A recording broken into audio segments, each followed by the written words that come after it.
Afternoon everybody and welcome to today's Planning Committee. This is not a public meeting but a meeting the public can attend. I'm Councillor Neil Wood, Chair of the Planning Committee. Before we commence, I would like to outline the domestic arrangements for the meeting. We're not expecting a fire practice today. If the alarm sounds, please leave the building by way of the fire exit through the doors at the rear of the chamber on my right. When you have left the chamber, proceed down the stairway and exit through the emergency exit on the ground floor. If there's anybody with mobility issues, please wait in the refuge area at the top of the stairs where the emergency evacuation lift is located, and use the intercom situated on the left-hand side of the lift doors to call for assistance. The designated assembly point is in the public square in front of CAS beyond the fountain. I would like to inform members of the public and press that today's meeting will be audio-visually recorded. By entering the council chamber, you accept that you'll be recorded and your images retained and broadcast by the council on its website and on YouTube. If anyone intends to record or film any part of today's meeting, please ensure that this does not disturb the conduct of the meeting and you only focus on recording those people participating. Please ensure that your mobile phones are switched to silent, please. May I remind anyone speaking in the meeting that you will need to press the large red button underneath the microphone and ensure the red light is illuminated. This will ensure you are recorded. The meeting is proceeding today on the basis that all members of the committee have read their agenda papers thoroughly and are aware of what they will be considering today. If any members of the committee leave the chamber during consideration of application, they should ensure they do not take part in the vote on their return, as they will not have heard all the relevant information on that particular item. Thank you. So, item 1, apologies for absence. Have we got any apologies? I've got Dan Dawson, he's got a sickness issue, so he won't be attending, but the other two I'm not aware of. Item 2, exclusion of the public and press. There are no exempt items on today's agenda. Item 3, declaration of interest. Does anyone wish to declare an interest in an item of business on today's agenda, please? Steve? Ward member for first application. Thanks, Steve. Please declare it and complete the declaration form and hand it to the governance officer following the meeting. Item 4, minutes of the Planning Committee meeting held on the 16th of December 2025. Can the minutes be moved as a true and accurate record? Thank you. And seconded. Cheers. So that's agreed. Item 5, schedule of applications. So the first one, application number 1, 24/01164/FULM, erection of 166 dwellings with associated landscaping and drainage, a reduction from 184 dwellings, amended plans including revised layouts at land at Camage Way, Bessica, Doncaster. Dave Richards, the planning case officer, will introduce this item. Over to you, Dave. Thank you, Chair. Hello, everybody. Just before I turn to the presentation, we'll just highlight the pre-committee amendments since the publication of the report. We've got Claire Planning Agent for 1947 Limited speaking in support. Mark Danforth from Homes by Honey is available to answer any questions in respect of design trees or highway queries. And Jeff Hoffman and Steve Jackson, joint applicants as well, will address any questions on the wider site context. Several conditions, you'll see there's a few, have received minor updates to the wording really for clarity or technical accuracy. These do not alter the substantive reasons for imposing them, and I've just included a bit of commentary in each one as to why they've been changed. And you'll see there's an education note that's been added to clarify why contributions are directed towards the Hall Cross Academy as the designated catchment school, and we'll turn to this as part of the presentation. In terms of the site context, the starting point is briefly the 2010 outline consent, which granted a mixed-use scheme alongside indicative retail employment and care facility. That permission established the principle of development, but did not guarantee delivery of each use. And critically, the reserve matters for that application is since closed some time back in 2018. So there's no extant permission on the land that you can see here. That's the application site indicated in red. Since then, through the local plan process, this land has now been formally allocated for housing. As a result, the application in front of you is a full application assessed on its own merits against the local plan and the NPPF. Through Chair's brief, I just wanted to also highlight some marketing evidence that was being submitted through the course of, quite an extended period of time. So since outline planning permission was granted and these phases coming forward, the non-residential plots were marketed in line with the Section 106 requirements at the time. A strategy was approved by the council. Barnsdales was appointed and launched a targeted campaign. Offers were tested in sort of June 21 onwards. This included a mixed-use scheme, which didn't get any further forward. There was a priority space, which withdrew due to a lack of an anchor tenant, and also a Masonic Lodge bid, which didn't progress because it wasn't suitable for that site. Further independent viability checks have been carried out, and post-COVID, of course, unfortunately, there was a negative land value for a convenience-led scheme, given cost inflations, rents, and the risks at the time. And in 2024, market testing confirmed, again, major grocers were also not interested. Aldi had sought a more larger road-fronted unit with more through traffic. And Business Doncaster confirmed, despite being marketed through their website and their offer, there's been no viable occupiers either. So the outcome from this is that despite this prolonged marketing, the non-residential parcels have not been delivered. And so in terms of today's decision, the relevant position is that it's an allocated housing site brought forward through, and as we'll go into, it's a fully compliant planning application. Draw your attention to the site plan, 166 dwellings. This has been reduced from 184 dwellings to account for design and highway-related improvements to the layout. The scheme provides a balanced mix. Excuse me, not sure what's happened here. 1 second.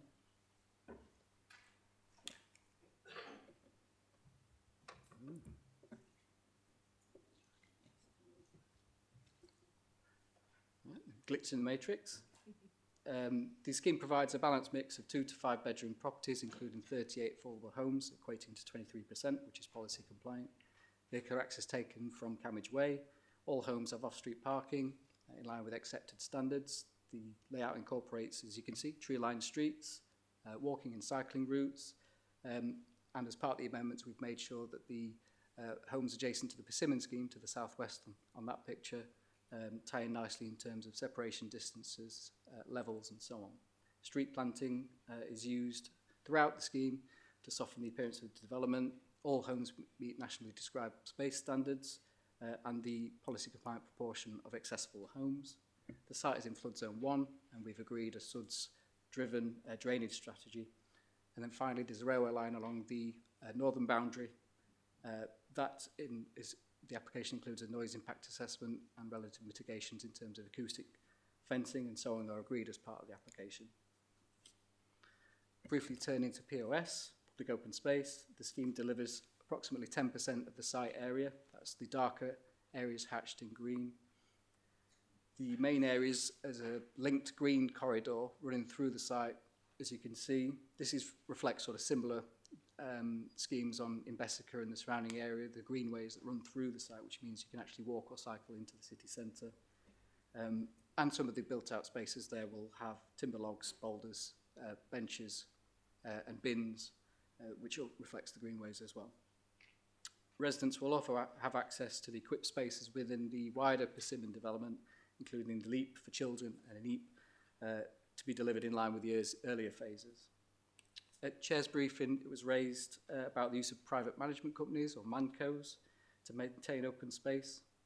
This is nationally accepted in terms of major residential schemes.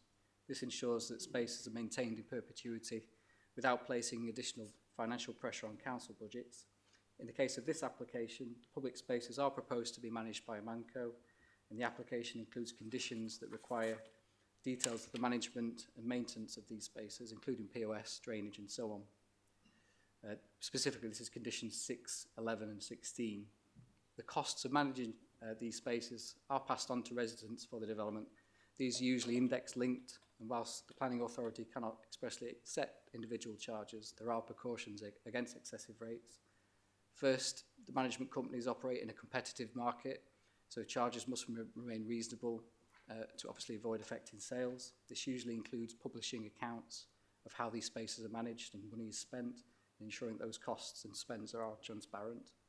And secondly, for affordable housing, the registered providers will only accept homes where service charges are affordable and proportionate to the market rents as well. Officers are satisfied the arrangements are common across comparable developments, and conditions obviously will secure the long-term maintenance quality. A little bit more widely there, the site is not subject to any statutory environmental or heritage designations.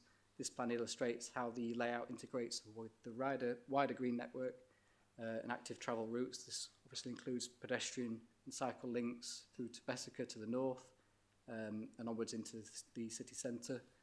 The pink and orange routes there show well-used pedestrian cycle routes back towards Rosington and beyond.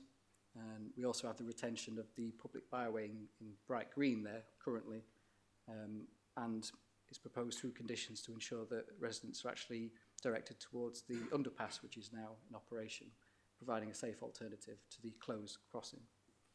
The landscape strategy does acknowledge that the site has a semi-natural green character with areas of scrub and self-set trees that have developed over time, obviously as the land has been vacant. This character will inevitably be lost, but as part of the transition, there's approximately 210 trees proposed across the site. This is 1 tree per dwelling, in addition to mitigation trees that have been planted in respect of trees that have been removed. Shrubs and hedgerow planting in many front gardening areas typical of the other developments, and as you can see, street trees lining the sort of principal routes there, which looks quite nice. And the site will also deliver mandatory off-site BNG, and the applicants have already put into place a off-site provider who's going to manage and carry that out. In terms of transport, a query was raised around the perceived lack of bus stops within Manor Farm. So briefly explain how transport provision has been addressed and why this approach has been taken. Firstly, bus routing and service provision isn't actually determined through planning applications, but they're set strategically by the South Yorkshire Mayoral Combined Authority, SIMCA, in partnership with Doncaster Council and the local operators. In this case, the approach has been to strengthen bus services along Bawtry Road, rather than routing buses currently through the internal estate. Contributions you'll see in the report do include a contribution towards the bus stop upgrades on Bawtry Road, and there they are currently. This includes renewed shelters, seating, real-time passenger information, and an appropriate accessibility drop, or the curb that means that wheelchair users and so on are able to access and light the buses safely. Developer contributions have been secured through earlier phases, and they've been used to enhance bus services along this route as well, alongside the viability of them. On this basis, officers are satisfied that public transport provision has been addressed on this specific application through that contribution, and that the proposal is acceptable in transportation terms. We've carefully considered the 38 representations. I won't go through all these, there's a lot of writing there, but through the report, and hopefully that's addressed in each section, how these concerns have been addressed.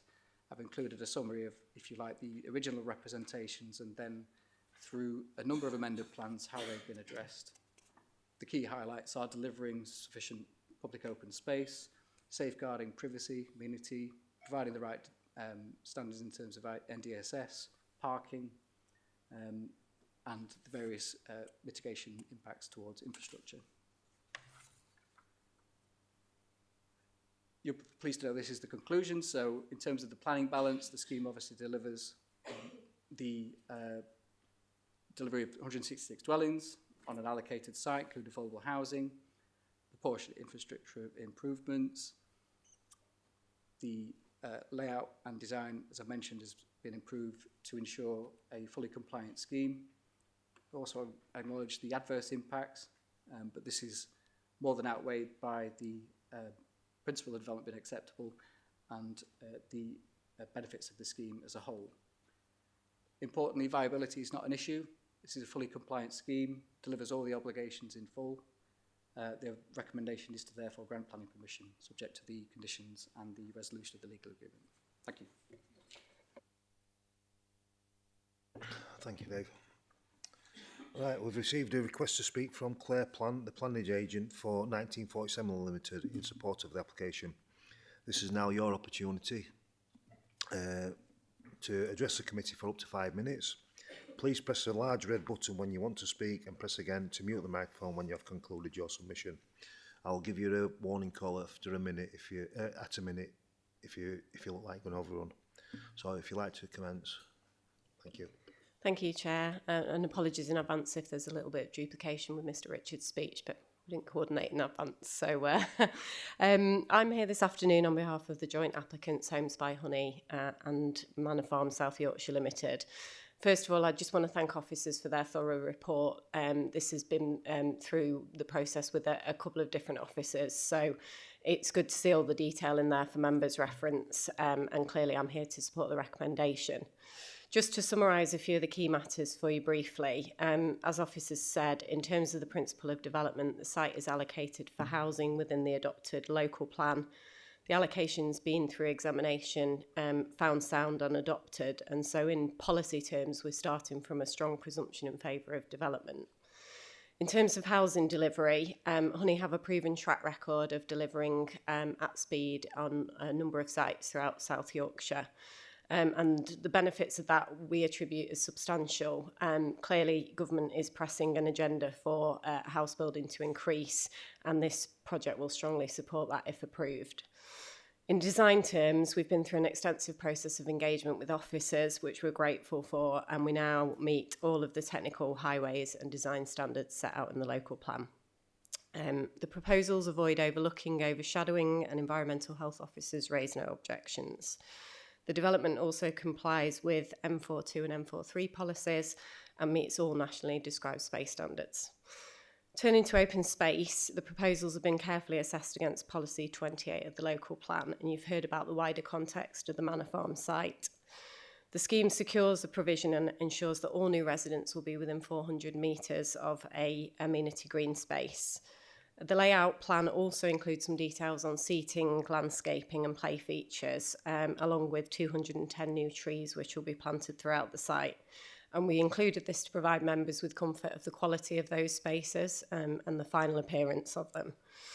That's part of a scheme that connects into an extensive provision of 34 hectares of open space within the wider Manor Farm site, which also includes neighbourhood and local areas of play, a nature park and a nature reserve as well, which residents will have access to.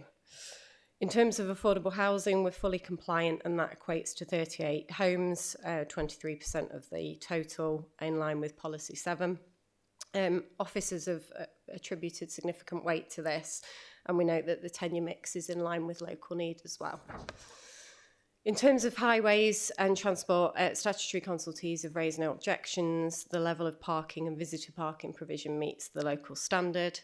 The transport assessment assesses in detail the proposals and confirms that there are fewer peak hour trips than the previously approved uses for the site. And officers are explicit that there's no severe residual cumulative impact, which is the MPPF test in highways grounds. The scheme provides a travel plan for encouraging future residents to use public transport, the travel plan bond, which will make sure that mitigation measures are put in place, and also the bus stop contributions that Mr Richards has mentioned. In terms of education, that's been robustly assessed as well. Members will be aware that there's recently been an extension to Hatchelwood Primary School, so we're not being asked to fund any primary school places because there's appropriate provision.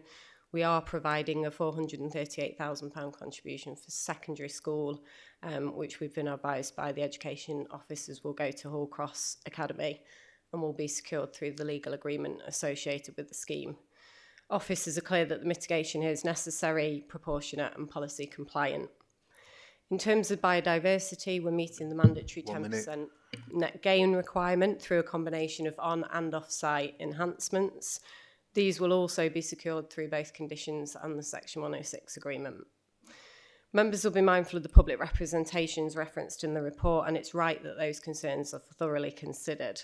As officers have explained, there's a number of matters raised which relate to the wider and neighbouring Persimmon scheme and aren't therefore matters for us to address. The officers' report ultimately is unequivocal in its conclusion that the proposals are in accordance with the plan as a whole and permission should be granted. This is a housing allocation. We're providing housing on the site, and all matters relevant to the application have been fully considered and addressed.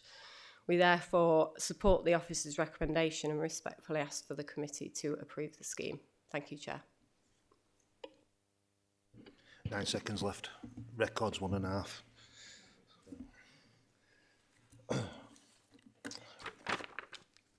Right, I'll ask committee members if they wish to ask the agent or any questions, and also, just to make you aware, Mr Mark Danforth, the joint applicant, Homes by Honey, Jeff Hoffman and Steve Jackson, joint applicants, Manor Farm, South Yorkshire, are in attendance to answer any technical questions too. Over to you, committee. Rob. Thank you, Chair. Claire and team, the affordable housing element, it's policy compliant and it's split between 2-bedroom and 3-bedroom houses. Was there discussion or thinking around increasing that to go into the 4-bedroom or 5-bedroom houses that are also on site? Thank you, Councillor. There was discussion as to the appropriate mix for the site, and we were advised by officers within the council that that was the required mix based on what was being provided. So we had that discussion fairly early on, and we agreed that the tenure mix proposed is acceptable and meets the need in that area. Sorry, anyone else, committee? Rob again. I don't think it'd be all be me because I've got a few. Bus stops. This is probably a wider point for the rest of the Persimmon team as well. Can you talk us through why there's no bus stops on the included for this part of the estate and also the wider estate as well? It's something perhaps to direct to officers in terms of the wider scheme. In terms of our site, the measures in relation to the wider scheme had already been discussed and concluded, so they're not for this application. As part of our scheme, we had a discussion with highways officers, and I believe they're in the room, and we were asked for a contribution. As applicant, we're not determining where that money is spent. It's for the authority. So wherever that's felt most needed in terms of encouraging public transport use. In this case, it was determined by officers that that would be enhancements to Bawtry Road. So that's outside of our control as applicants. That's for officers and Simca to determine where the money is spent. But that's why the monetary provision is made. Thank you. I understand that, and I will be asking officers about that element as well. But I understand we are discussing this application. However, it is obviously linked to previous applications, and the application went in 2010. So a lot of the decisions that have happened since then do impact this application. Would it be normal for a new development to not have direct bus provisions going in if the development's of this size? In my experience as a planning consultant, we do lots of work in Doncaster. A scheme of the size we're talking about here wouldn't provide additional bus stops or bus looping through a site. It would only be for a major sustainable urban extension, essentially, to deal with that matter. So you wouldn't expect a standalone scheme of this size to provide new bus stop provision. You'd usually be upgrading existing facilities, providing they're within the walking distance of the site, and we've got a network of existing public rights of way here which connect directly to Bawtry Road. So.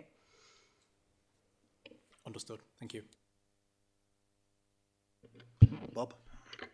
Yeah, just the private company that will do the open space maintenance work, will you have any input into that at all? Because I know in other developments I've spoke to a lot of residents that just aren't happy with the maintenance work that's carried out. Can I just bring in Mark from Honey just to explain to you, if that's okay, just how those companies work? Hello. We're actually using a company called Trust Green, who've been quite successful on our previous schemes.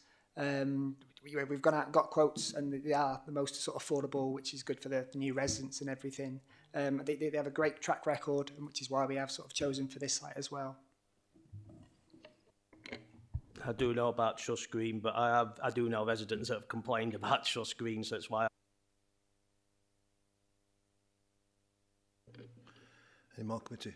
Rob? Sorry, it's me again. You mentioned about public open space and seating, landscaping and play features. One of my bugbears, I live relatively close by and I walk my dog through here, is that there's no, on the wider estate, there's no playground equipment for children at the moment, and there's also very little bin provision. Do you seek to address those two elements on this application? We don't address provision in the wider site, obviously, because these are two separate applications, but within our site, that's why we showed the detail on our layout plan. Typically, that's something that's reserved for condition for members to then, or officers to deal with after. But what we wanted to do was show that that's the intention, excuse me, that's the intention on this site, is to provide those features. I do understand through discussions with officers, and they might be able to give you further information, that there are provisions on the wider site, but they've not yet been implemented. But obviously that's a separate matter for the council to potentially look to enforce if necessary. So certainly within our site, they're already shown on the layout plan and will be provided. And there's conditions to require them at certain points of the delivery of the application as well. So that, you know, they won't all be left to the very end of the process. Thank you. And in planning terms, that's perfectly fine, right? But there are residents in the room and residents on the nearby, on the estate, who will be wondering, we've lived here for a dozen or more years and we don't have a playground and there's only one bin on the entire estate. Do you have anything to say to those residents that are frustrated with there not being amenities there for them, and that probably won't be addressed by this application either?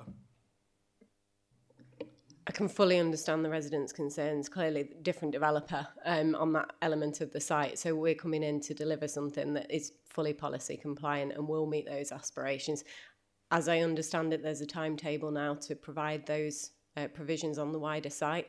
But in any case, Honey's track record of delivery is such that we're expecting quite a short period of delivery for this site. So at least that provision will be there for all residents in that period. As soon as we can deliver it, you know, we will be doing, but I can't speak to the wider provision on the Persimmon site. Thank you, Claire. I wonder if either Jeff or Steve could speak on that point as well, seeing as you're all here as a team. I'm Jeff Hoffman from Manor Farm, South Yorkshire. We have had an ongoing dialogue with Persimmon, and my understanding is that both the play areas will be delivered by the end of June. Why it hasn't been delivered to date, I can't answer that question, I'm afraid. Thank you, Jeff. I normally say to applicants not to say a date, because then residents will like firmly fix a hold of that June date, but if that's what Persimmon said, then that's fine. Finally, Claire, just going back to you, I just want to press about this point about bin provision, because I said there is only one on the wider estate. Will there seek to be public bins on this site? It is something we've shown within the public open space, yeah.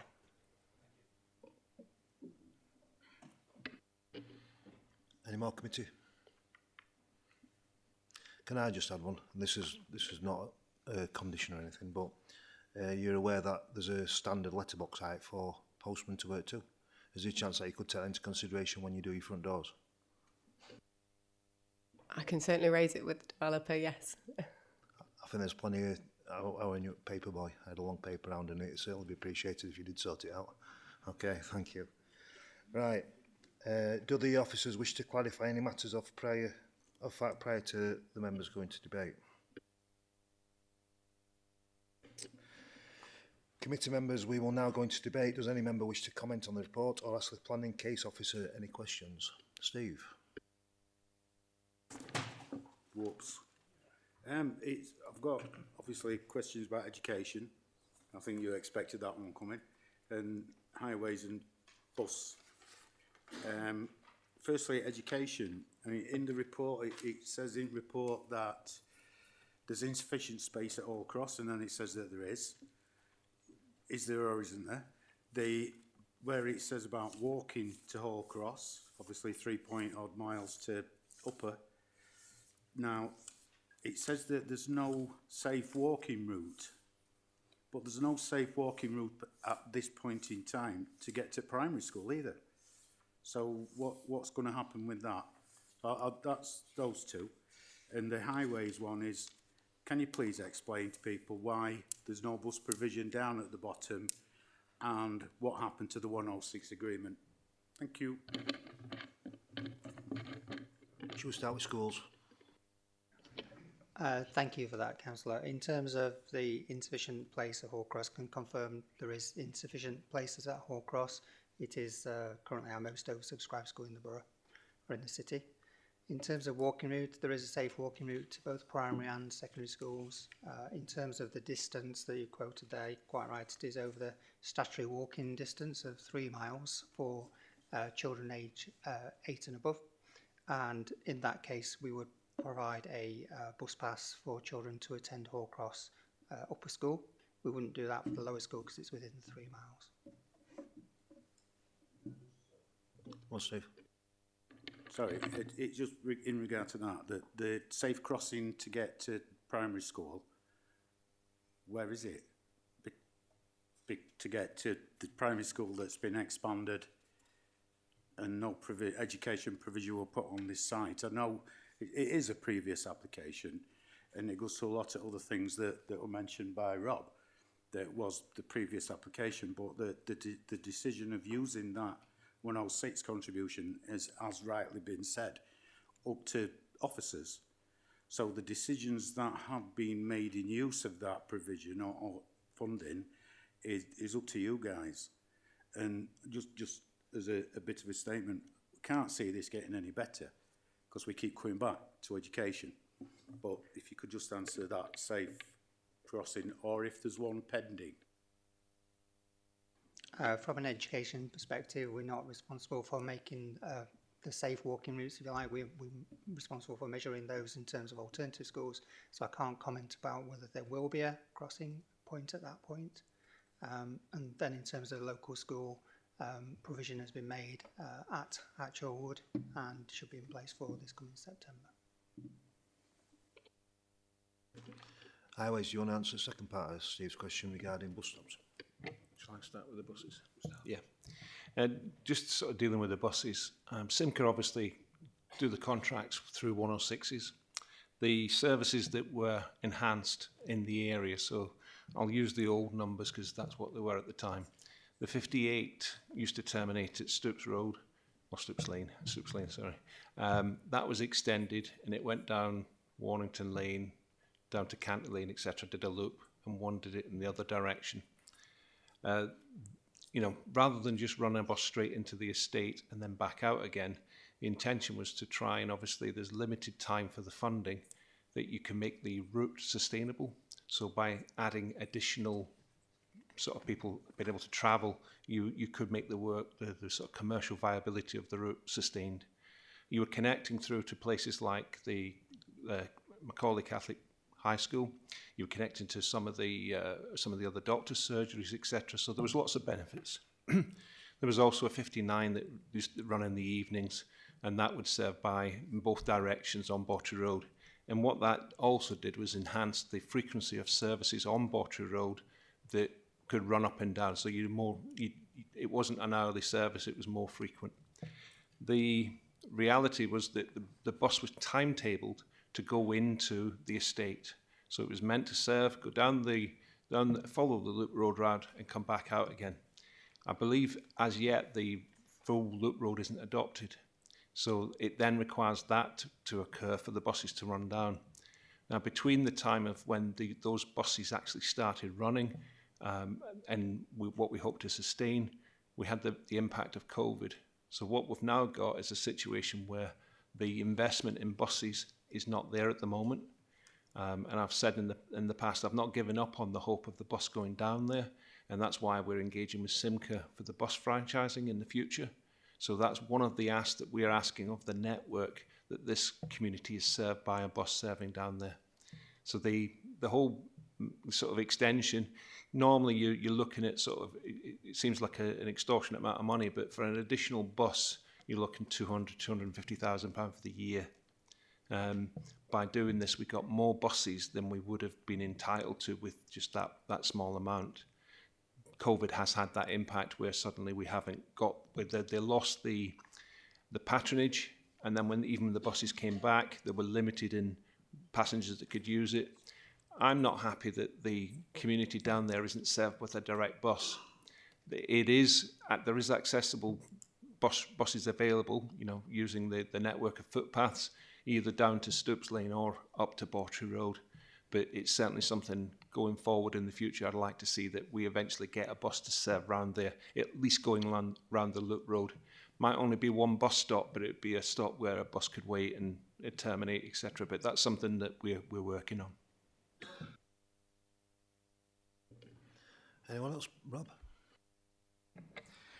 I just want to make a comment for Steve. What you said there was quite refreshing to hear, that you're not happy with the situation and the council's keeping on pushing with Simca to get a better bus route for this area. I don't think it's right that we got on a large estate of going up to 1,000 houses at the end that won't be served by a proper bus route. So it's refreshing to hear an officer keep on banging that drum. So thank you, Steve. Is that anybody's phone? Thank you. Can you make sure you're all on silent, please? Anyone else got any questions? No. Right. Is there a proposal to grant planning permission subject to the imposition of planning conditions in the Section 106 illegal agreement? Is there a mover?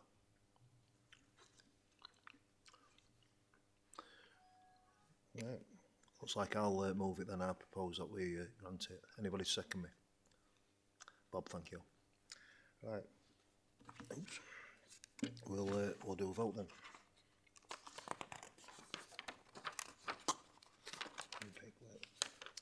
Can I have everybody show who's for the proposal, please?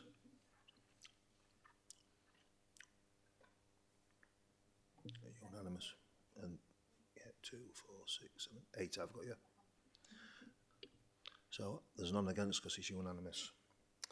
So I confirm that the planning permission has been granted. Should we have a 5-minute break just while officers change over and applicants change over? Yeah.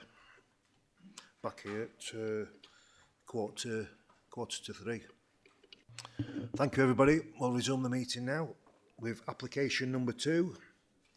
That's 25/01532/FUL, erection of 5 detached self-build dwellings at land north of Wingate Hill, Conisbrough, Doncaster, DN12 3EH. Emily Cartwright, the planning case officer, will introduce this item. Over to you, Emily. Thank you, Chair. Good afternoon, everybody. The application before you is seeking full consent for the erection of 5 detached self-build dwellings at land north of Wingate Hill, Conisbrough. The application is reported to committee as a result of a calling by local ward member Councillor Reid due to concerns regarding environmental impacts, traffic and infrastructure concerns regarding matters such as water, sewage and electricity. We have one listed speaker, ward member Councillor Reid, who will speak in objection to the application for up to 5 minutes.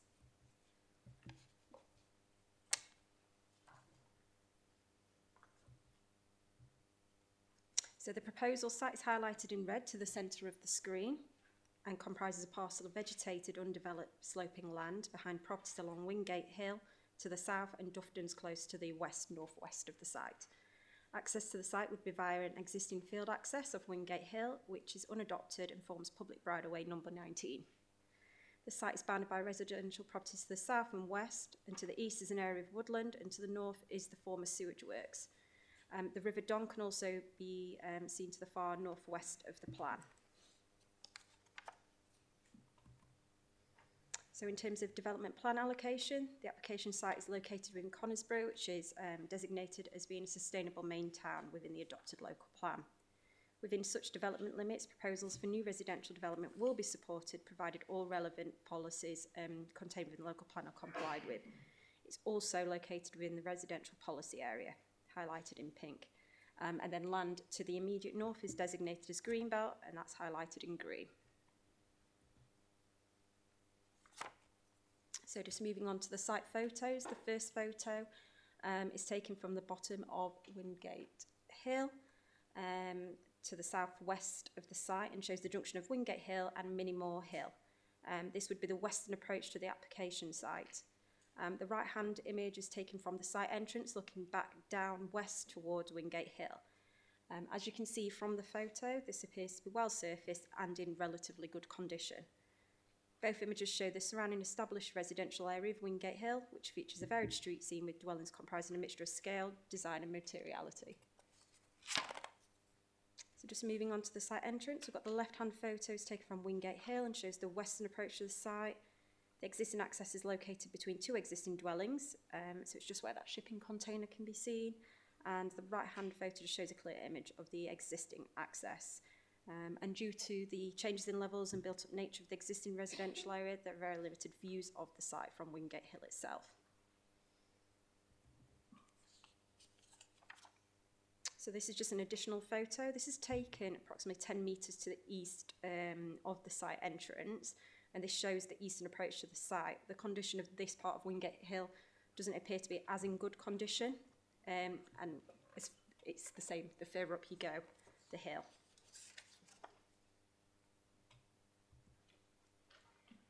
So these next two images show the proposal site in its current form, undeveloped, vegetated parcel of land bounded by residential properties. In the foreground to the north is the former sewage works, and the land falls away in a south to north and east to west direction down towards Dufton's Close. And these last photos are taken from Dufton's Close, a small cul-de-sac located to the west and northwest of the site.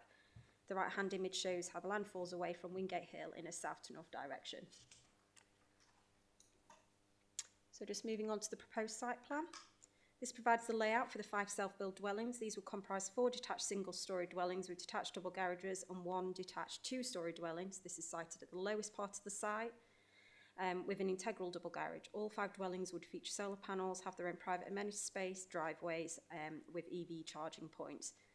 The vehicle and pedestrian access would be taken from an existing access to the south of Wingate Hill, which would lead to a gated private drive of permeable construction. The proposal is accompanied by 5 self-build and custom statements which meet the self-build definition in accordance with Annex 2 of the MPPF. So the next 5 slides show the elevation and floor plans for the 5 dwellings. Each dwelling varies in scale and design but features a similar material palette comprising a mixture of traditional red brick, ivory render and weatherboard clad wall finishes and dark grey roof tiles to suit their self-build nature. Plot 1 would consist of a 175 square metre detached 3-bedroom single-storey dwelling with detached double garage. Here we've got plot 2. This again would be 175 square metres. It would also be a 3-bedroom single-storey dwelling and served by a detached double garage. Plot 3 comprises a 293 square metre detached 4-bedroom 2-storey dwelling with integral garage. Plot 4 is a 201 square metre detached 3-bedroom single-storey dwelling served with a detached double garage. And lastly, we've got plot 5. This is 187 square metres, a detached 3-bedroom single-storey dwelling with detached double garage. So here we've got some site sections that have been provided to show the context of the 5 dwellings within the site and how the land levels change through the site.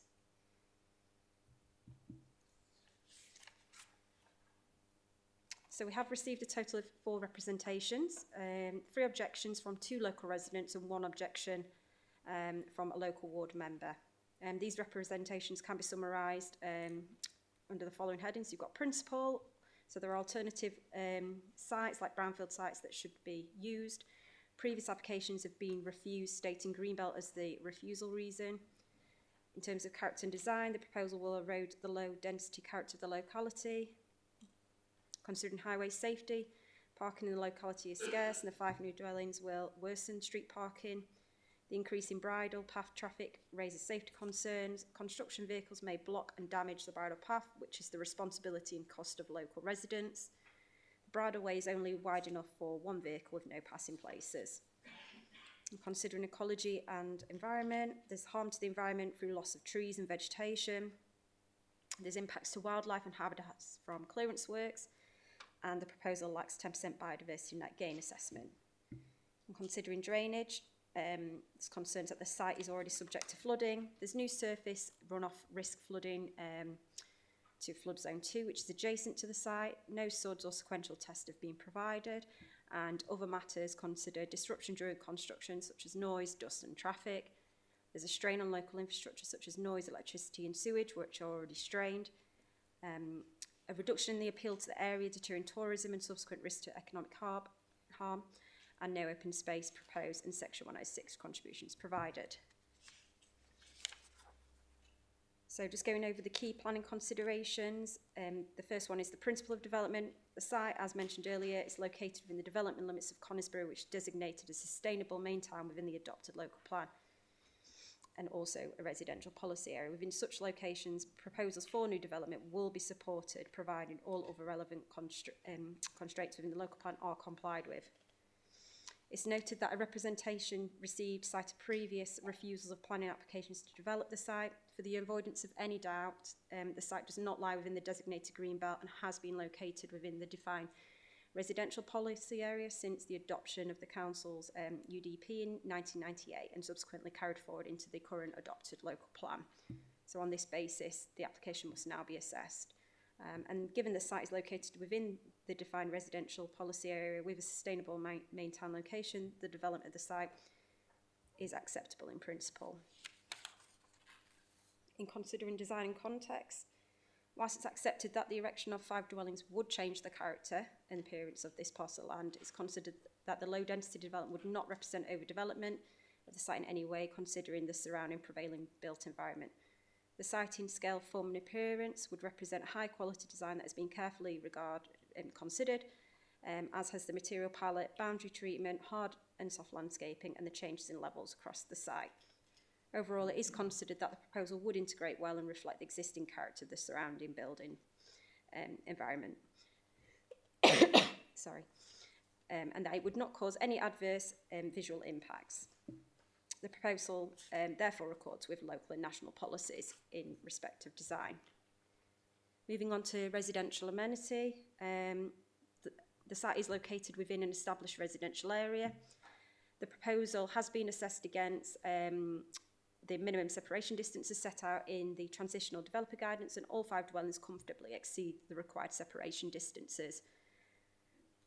It's therefore not considered that there would be any impact to the existing residents in that regard. All 5 dwellings comfortably meet the minimum space standards set out in the NDSS and the South Yorkshire Residential Design Guide in terms of minimum garden sizes.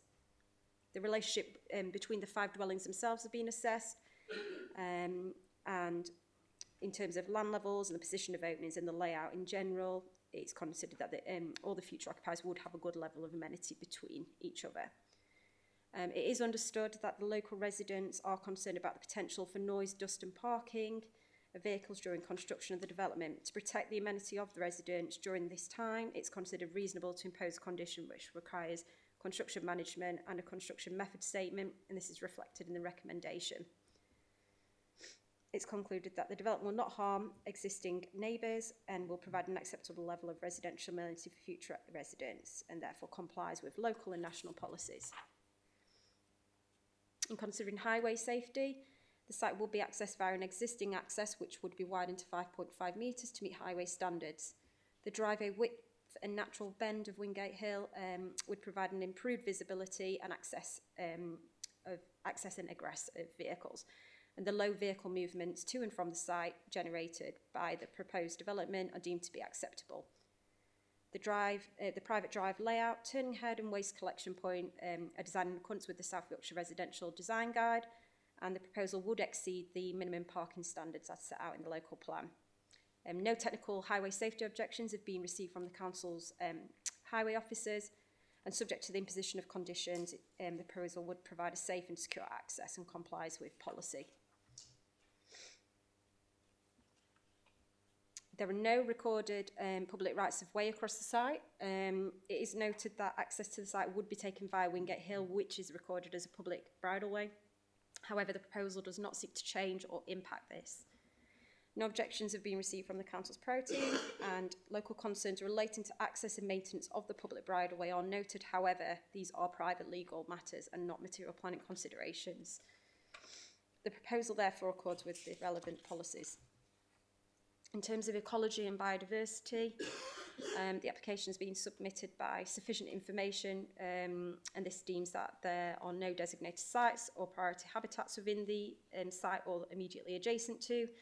The habitat present within the site is relatively low in terms of ecology value, and given the small scale and nature of the proposal, it's unlikely to have any impacts. In terms of BNG, biodiversity net gain, the 5 dwellings will be self-builds, and given this, there's no requirement for the proposal to provide BNG. And overall, there's no ecological objections being raised by the council's ecologist. Therefore, the proposal does accord with the relevant policies.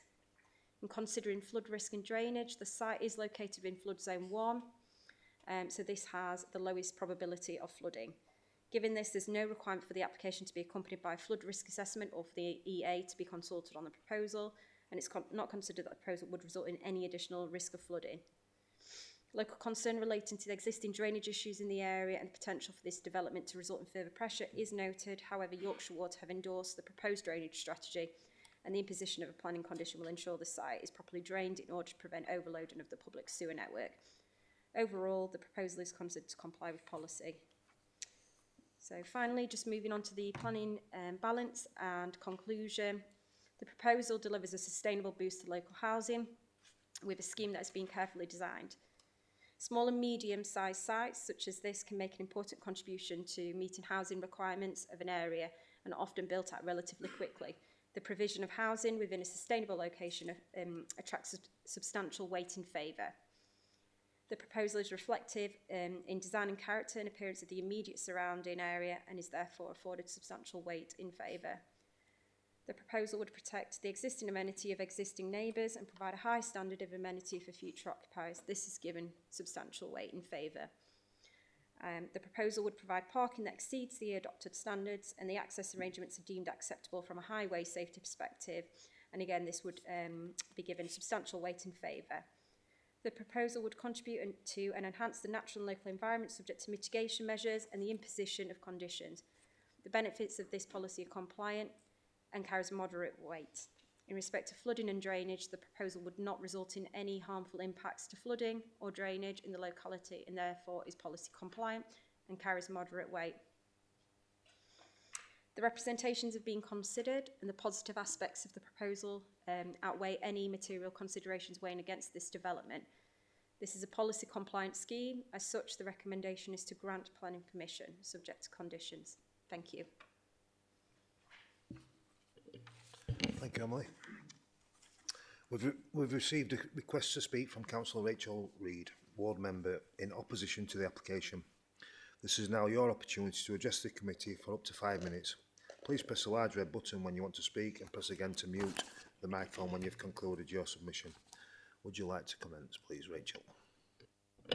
Thank you, Chair. Chair, members of the committee, I am speaking today in my capacity as Ward Councillor to object to this application based on concerns arising directly from the submitted ecological impact assessment and the way ecological impacts are being addressed. I want to be clear at the outset. My objection is not based on an assertion that this site is a designated wildlife site or that rare species have been conclusively identified on the land. Rather, it is based on the adequacy, robustness and precautionary nature of the assessment that members are being asked to rely upon. The ecological impact assessment before you is based on a single site visit carried out on one day in late September. The report itself acknowledges that this provides only a snapshot in time and does not capture species that may be present at other times of the year. Despite this, the conclusions drawn are relied upon to justify full site clearance and redevelopment. Members will note that the site contains bramble scrub, tall ruderal vegetation and grassland, all of which the report confirms will be lost as a result of the development. While these habitats are individually described as low value in a ward such as Conisbrough, which is already under pressure from incremental developments, these areas provide important urban refuge, foraging and connectivity for wildlife, particularly birds, hedgehogs and bats. The report accepts that the site has potential suitability for species of principal importance, including hedgehogs, and lies within an area where bat activity is known to occur. However, No species-specific surveys beyond preliminary assessments have been undertaken, and the approach taken is essentially to proceed on the basis that impacts can be dealt with later through conditions, watching briefs or stopping work if something is found. I do not consider that approach to be consistent with the precautionary principle that underpins both national planning policy and biodiversity legislation. Mitigation is not clearly designed into the scheme. Instead, it is deferred to future stages with limited certainty for members or for residents that biodiversity impacts will genuinely be avoided or compensated for. Members are also entitled to consider the cumulative impact of developments such as this. Individually, sites are repeatedly described as being of limited ecological value. Collectively, however, the steady loss of scrub and semi-natural land in urban ward results in a real and measurable decline in biodiversity, contrary to the spirit and intent of current planning policy.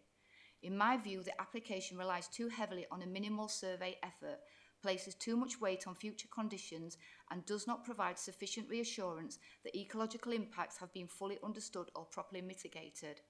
For those reasons, Chair, I respectfully ask members to refuse the application, or at the very least to defer it pending more robust survey work and clearer, enforceable biodiversity mitigation and enhancement proposals. Thank you.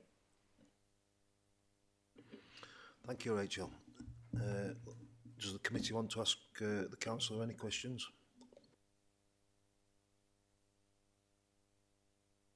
Rob? Rachel, I do understand what you're saying, and you're concerned about the robustness of the survey, and that by losing this piece of land, it would damage the ecology of the area. However, there is the wider greenbelt land that this site sits just in front of, and I can see it also sits in front of the River Don, imagine the Don Gorge area. So there is still a substantial section of wild habitat in and around this area as well. The challenge that could be put on to us as councillors is if we defer the application for a more robust ecological survey in a member's view, that could be potentially unduly delaying a decision when it could be made today. So I'm unsure what benefit there would be in delaying, is what I'm saying. Yeah, thanks, Rob. I just feel like we're losing everything in Conisbrough. We've just had the 226 houses passed the other side of Conisbrough. Then we've got the solar farm, the big massive industry, and I just think everything's been eroded away, and we're going to have nothing left for any wildlife, and slowly but surely it's all just eroding, and that's my concern, Councillor Dent. Okay. Anyone else? Chris? Yeah, just going on from what Rob was saying, I think everyone would agree with you about the erosion of green spaces.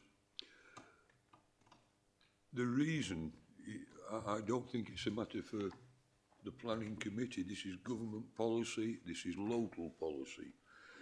As a committee, we are bound by government policy and by the Doncaster plan. Should the Doncaster plan be changed, that is a different question and not one for this committee. And I totally agree with what Rob was saying. There would appear to be plenty of green open space in that area, although I do take on board what you're saying about the encroachment of housing and other developments, not just in the Conisbrough area, but within the Doncaster metropolitan area. Anyone else got to add? No. Right. Can I advise members that whilst the agent and applicant have not requested to speak, Mr Anthony Snowden and the agent and Mr Richard Mackay, the applicant, are in attendance should members have any questions. Now, can I just invite them to come down and take a seat, please?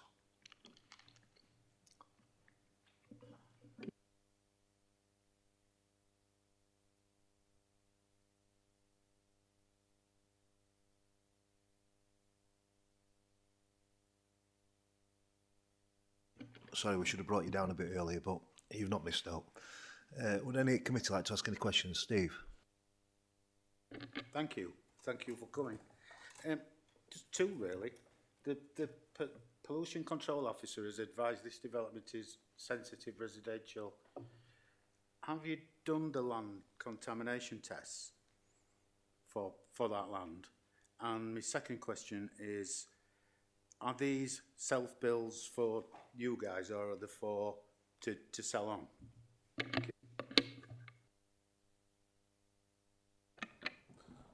The reports, we haven't done a contamination report as yet. Can I just ask who you are, please? Can Yeah, you Anthony introduce yourself? Snowden. I'm actually the architect, and I'm down as one of the self-build unit owners. So, yeah, sorry, the contamination report's not been done yet, but there will be a standard condition which has 3 parts which we'll adhere to. The second half of the question, sorry, just remind me again. Are these for you guys to live in as self-builds? Yes, there's the 2 people here are as 2 of the, and then there's 3 others who are all have been designed specifically for their requirements. Anyone else? Steve? Yeah, from what I look, the approach to these houses is what I would call a track, which is maintained by the people who live around that. Now, heavy lorries are going to destroy that track. Who's going to pay?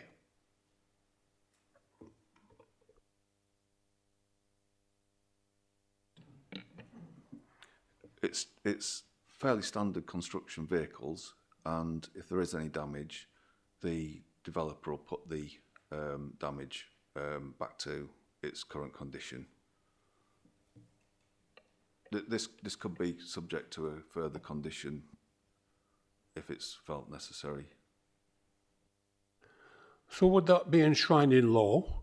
Would that be a condition of using that track, that any damage would be reimbursed by whoever caused the damage or by the people who were developing the site? What I was thinking was, if there's a condition on the planning approval, then any damage caused during construction would be repaired at the cost of the developer.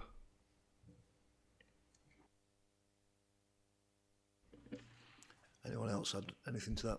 Rob?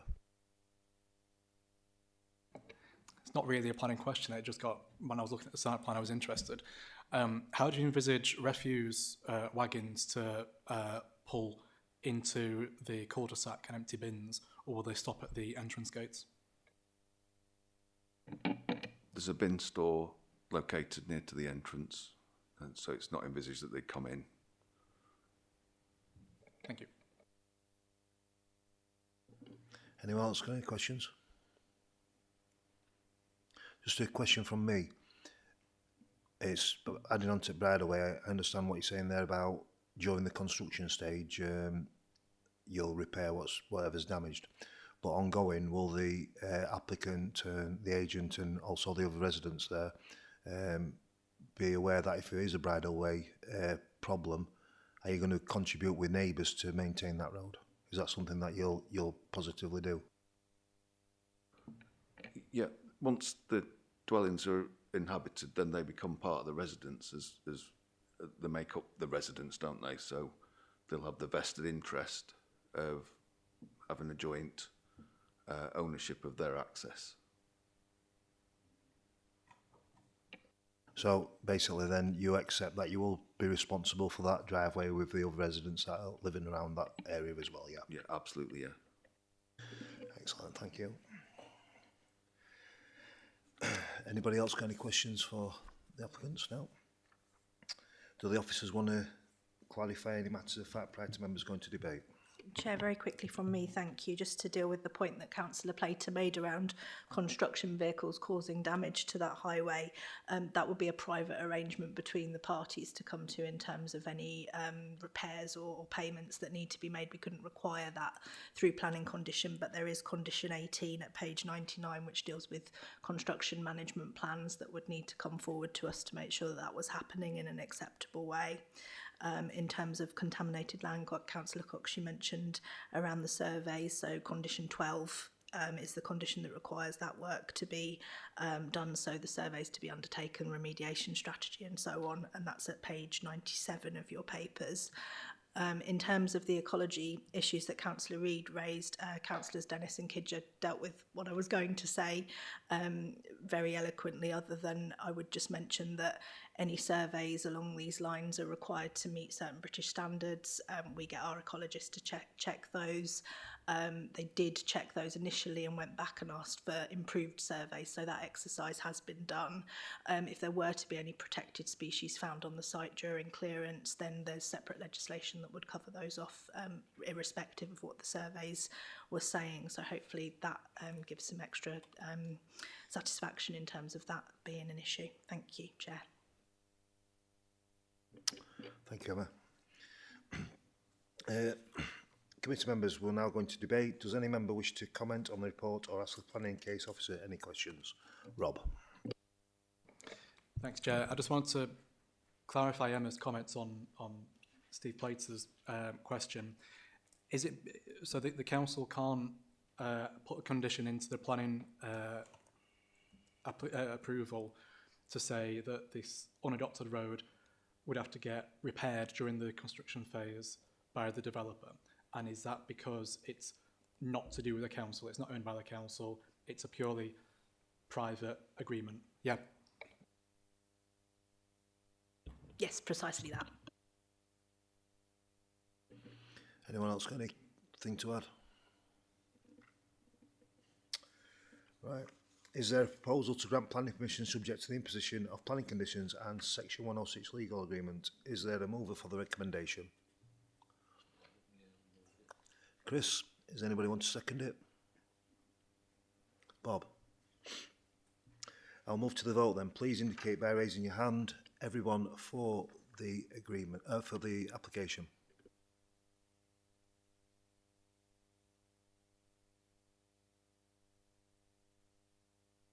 Seven for. Anyone against? None against. Abstained? One abstained. So, based on that, the applications have been approved. Can we have 5 minutes to change the chamber over? Thank you. Right, welcome back everybody. We'll go on to application number 3, 25/01931/COU. Change of building from residential care home, use class C2, to 2 blocks of 4 supported living apartments, use class C3B, at the Limes, Mercury College, Juno Campus, Tickhill Square, Denby Main, Doncaster, DN12 4AW. Charles MacDonald-Jones, the planning case officer, will introduce this item. Charles, fire away. Thank you, Chair. Good afternoon, members and everybody else. So this application is for a change of use for an existing building from a residential care home for 12 residents, use class C2, to 8 individual supported living apartments, use class C3B. The application does not involve any external alterations. The occupants of the supported living apartments will be young adults between the ages of 18 and 25 with complex care needs. The service provider, the Healthy Group, aims to provide individual support while promoting independence for residents with learning disabilities and or autism. Today we have Mr. Paul Yakuch from ADG Architects, who is the agent, and Mr. David Maynard from the Healthy Group, the applicant, who will speak in support of the application for up to 5 minutes in total. And they will be available to answer any questions regarding the proposal and the operation of the site. Councillor Rachel Reid, who called in this application to committee due to concerns around traffic, noise and residential amenity, will speak in objection to the application for up to 5 minutes. So this is the site. The building is of the old limes is highlighted there, along with the car park for the site. The site is in Dennerby, located between Mexborough and Conisborough, accessed via Tickhill Square, and is fronted by that car park.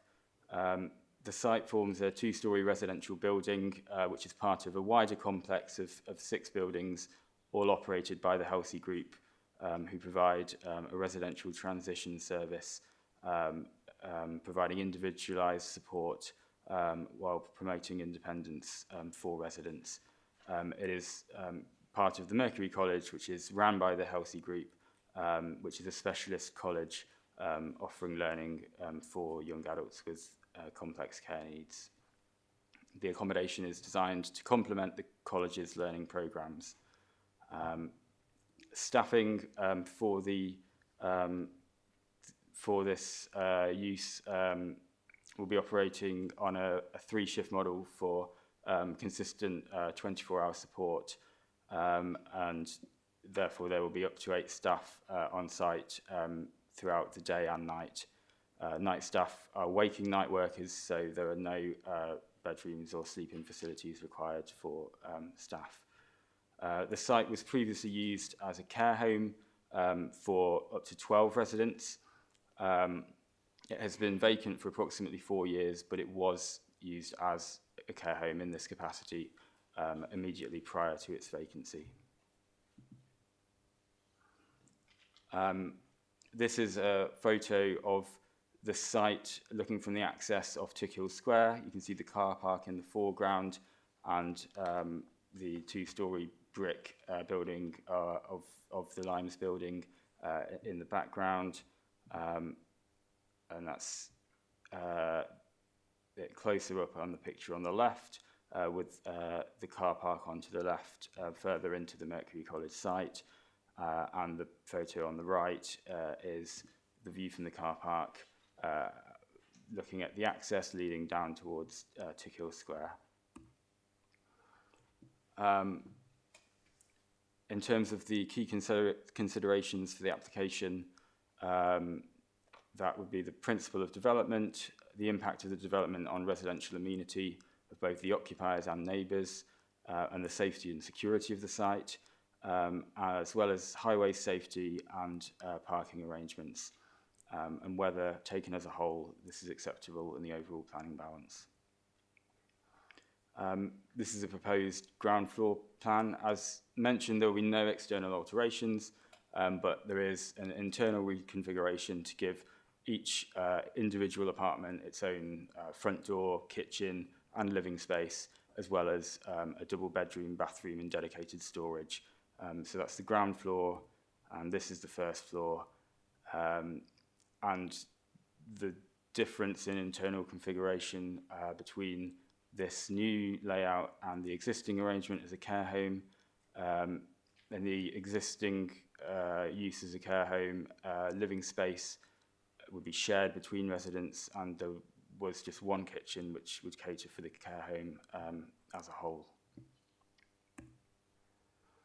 There have been 3 representations from local residents, from 2 people in total, and an objection and called into committee by Councillor Reid.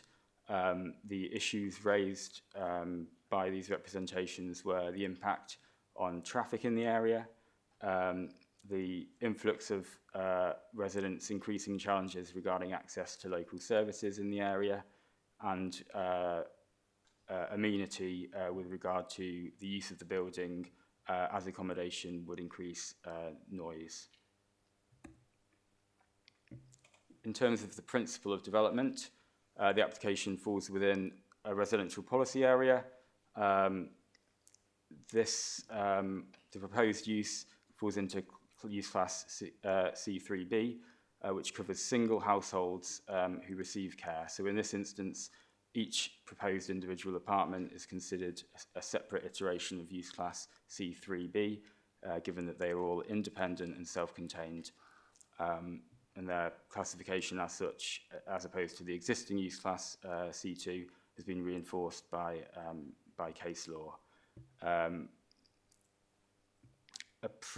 a proposal for supported living units, this residential use is acceptable in principle, provided the development as a whole complies with the policy requirements. With regard to residential amenity, the existing scale of the building and its separation distance to other dwellings is unaltered, and there are no external alterations. The proposal would not cause harm to living conditions by way of loss of light, outlook or privacy, and there is sufficient garden amenity space available on site, as well as all units meeting the nationally described space standards in terms of their overall size and their bedroom size as well. The council's environmental health officer has been consulted and does not raise any objections to the proposal. They've stated that the proposed use is unlikely to differ significantly from the current use in terms of noise. Overall, it's considered that the proposal would not significantly impact amenity. With regard to safety and security, there's no record of incidents at the site, as highlighted by the South Yorkshire Police Designing Out Crime Officer, who does not object to the proposal. They do, however, note that the surrounding area experiences relatively elevated levels of criminal activity, and therefore a number of security measures have been recommended. Of these, some are already in place due to the fact that the site is part of a wider facility, and other conditions relating to external lighting and door and window safety standards have been conditioned. Security measures are considered to be sufficient in accordance with local and national policy. With regard to highway safety and parking, there is that car park which serves the Mercury College, and there is no change in the number of spaces or disability spaces within that car park. The applicant has also indicated that where possible, residents will use public transport to promote travel skills and independence. The nearest bus stops to the site are located approximately 255 metres walking distance north on Tickhill Square, and both stops serve the 221 route, which provides connections to Doncaster, Rotherham, Bolby, Conisbrough and Swinton approximately every 20 to 30 minutes. The transport assessment also shows an indicative walk catchment area including Dennerby, much of Conisbrough and Conisbrough Railway Station. The existing use as a care home for 12 residents would likely cause a similar, if not greater, strain on the highways network and parking requirements, and that could be initiated without any planning permission. And overall, it's considered to be a relatively accessible site by a variety of modes, and sufficient parking is available for staff and visitors and residents if necessary. In accordance with paragraph 11 of the MPPF, the proposal is being considered in the context of the presumption in favour of sustainable development. As it's located in the residential policy area, it's a suitable location and substantial weight is given to the fact that it's acceptable in broad principles. The site is a detached building with considerable separation to neighbouring properties, and given the nature and the intensity of the proposed use, it is considered that any noise and activity impacts associated with the proposal would be similar to the existing care facility or to a block of 8 flats, which could be also considered appropriate in a residential policy area. As such, amenity impact on residents would not be demonstrably harmful, and this is afforded substantial weight in the planning balance. Security measures will be in place, and there will be staff on site at all times to minimise any risk regarding safety and crime. The existing security system is considered suitable for the existing and proposed use and is given moderate weight in favour of the proposal. The proposal includes the provision of sufficient off-street car parking spaces for the number of staff proposed. There is sufficient turning provision to enable vehicles to leave the site in a forward gear, and the nature of this use would not give rise to any adverse impacts in terms of highway safety, and this is afforded substantial weight. Overall, the site is in a sustainable, suitable location for this use. Policy requirements are met, and there are no material indications which indicate anything otherwise, and therefore the recommendation is to grant Planning Commission subject to conditions. Thank you. Thank you, Charles. We've received a request to speak from Councillor Rachel Reid. Oh, sorry. Yeah, we're going to speak Wendy Osborne, resident, in opposition to the application. This is now your opportunity to address the committee for up to 5 minutes. Please press the red button to start speaking, and when you want to finish, press it again. A minute before you're due to finish, I'll give you a reminder in case you overrun. Thank you. Thank you to the Chair and everyone here. I've referenced the report, and I'll try and keep it as brief as possible. I have concerns that this application has been considered without the full understanding of the current circumstances. The planning report, which was dated 5th of January, suggests that the car park has adequate spaces to support this new proposal. As a neighbour, I can tell you that the car park is full to capacity every weekday by 9 AM and remains full until after 4 PM because it's shared by the wider area. It's not just used by, well, it's not used at all by the Limes. That building has not been used for the last 4 years. Evidence supporting this, I think, is actually provided by the photo on page 128. So I'm going to reference that one. I know it's taken from a distance, but that car park is full. So it's over capacity simply because I can see that there's a car in the left-hand corner that's not parked in the spot. So that tells me already, I don't know what time of day this photo was taken by planning, but that's a full car park. And I do mean spaces like they are taken up, the electrical charging spaces. There's a minibus space, it is taken up, as well as the disability spot by existing staff, whether they're visiting Mercury College, the lodge, or be part of the wider Hesley group. Staff and visitors are often forced to park on the residential street.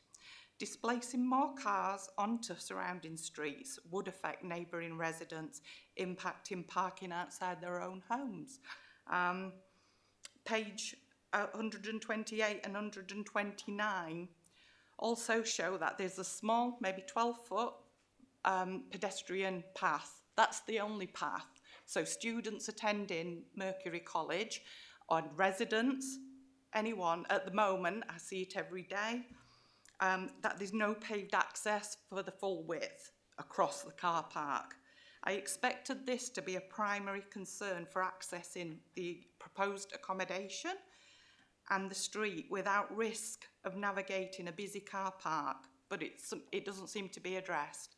The old Limes building is vacant and has been used for the last 4 years. So in real terms, the activity and noise will increase up to 10 new residents and are supporting 14 staff, and that's in a 24-hour period. it represents a significant change that's not been properly addressed. Even though the old limes isn't currently used, as a neighbour, we already experience a lot of noise from staff and their vehicles in the early morning and late at night.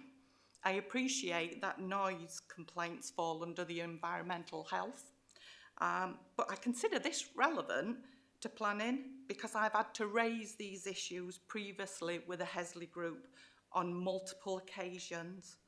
The report now proposes that additional 16 vehicles by 7 a.m. each morning, 7 days a week.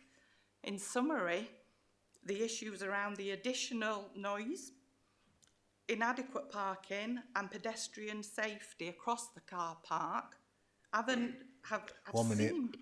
have seemingly been underestimated, and I would ask that they are fully considered before approving any decision. Thank you. Thank you, Wendy. Committee, would anybody like to ask Wendy any questions? Rob? Thank you, Wendy. The occupancy of the car park was something I was going to raise myself as well, so thank you for bringing it to our full attention. So do you know who parks in the car park at the moment? At the moment, parking starts before 7 a.m. and these are workers that are working other residential properties across Denby. So they're not actually, there's no residents on that site at the moment, present. So this has been happening since June. So whatever business model has changed, because it didn't happen prior to that. These arrive before 7 a.m, park up to 10 cars. Sometimes music's playing, sometimes they're talking. They walk across to the lodge. It's marked on the map as Fullerton Lodge. Whatever paperwork or whatever they're doing there, they're there for about half an hour. And it's the exact same pattern again. The afternoon changeover, if it is a changeover, doesn't affect me in the slightest. But then it happens again exactly the same, round about 8:30 on an evening, finishing up to 10 cars. Some workers will walk through the car park, but predominantly the cars are parked up 8:30 till 9:30. Again, lots of noise. We've even sent recordings to the Hesley Group, so they know exactly what type of problem exists. So I hope that answers. It hasn't, and I'll prompt you a bit more. So that you've described sort of the issues during changeover time, but then you say that most of the rest of the day during working hours it's full as well, and certainly the picture shows it as full. Do you know who the people that own the cars are during the daytime? Sorry, I didn't elaborate. So firstly, they're workers attending that site that are obviously not actually working on site. And then from 7:30, we've now got workers that I do have to assume they're working at Mercury College because they're walking over in that direction. Car park is full by 9 a.m. It remains full till gone 4 o'clock, maybe 5 o'clock, and then we've got a quiet empty period after that until the 8:30. And sorry, one more from me, Chair. And so when the car park is full, do you as residents experience overflow parking onto residential streets as well? Absolutely. Anyone else? Steve? Thank you. Do residents use that parking? No, there's no residents at the moment. There's no, the old Limes building, because there is another business that Hesley Group run called the Lime, so I just wanted to clear that up. So no residents are using it at the moment and haven't for 4 years. The car park is purely used by other areas of the Hesley Group. Whatever, I can't speculate on those, but it's completely used. A lot of deliveries use the car park, as well as obviously visitors. It might just be a bit rude of me, but sorry, but how long have you lived there? I have only lived there about 18 months, but I've always lived in Denby and family live around the area, so I'm very aware of it. else got to add? Rob? Wendy, I would show you a picture, but I don't know if you'll be able to see. As you approach down Tickhill Square, you've sort of got the entrance to that car park on the right. On the left side, before you go there, there's another access to the property, and there's like what looks to be a newly tarmacked bit, which looks to be overflow car parking as well. Do you notice any car parking on that section as well, which should indicate excess users there? I've got to be honest, I'm not quite sure where that part will. is. Can you walk round? You got Okay, we're looking at... Oh, car sorry. park there. Yep, I'm sorry. Yeah. Hands in the air. It's mine. Sorry. Understood. No further questions. I will just add that I do actually get Hesley workers parking there, but now I've got parking bollards there. I have no problem with that. Of course, they don't understand where they need to go. Applicants are here, so they might be able to help with them questions as well, yeah? I say the applicants are here, so they might be able to answer some questions as well. Anybody else got to add? Right, Wendy, thanks for your time.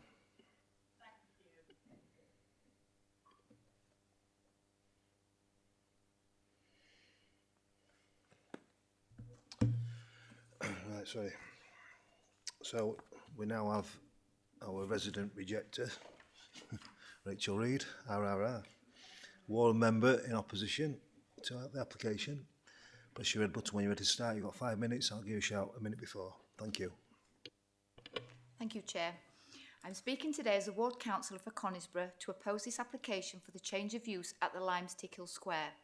I want to be clear from the outset, this objection is not about the needs of vulnerable young people, nor is it a judgment on the applicant. It's about whether this specific proposal in this specific location at this intensity of use has been properly assessed and whether it genuinely protects residential amenity, highway safety, safeguarding and the character of the area. While the report concludes that the change from a C2 to a C3B is acceptable in principle, it significantly underplays the real-world intensity of activity that will result. The proposal includes 8 separate self-contained units operating on a minimum 1-to-1 staffing ratio with 3 shift changes per day. That inevitably results in frequent comings and goings early in the morning, late in the evening and overnight, which is materially different in character from a typical residential use.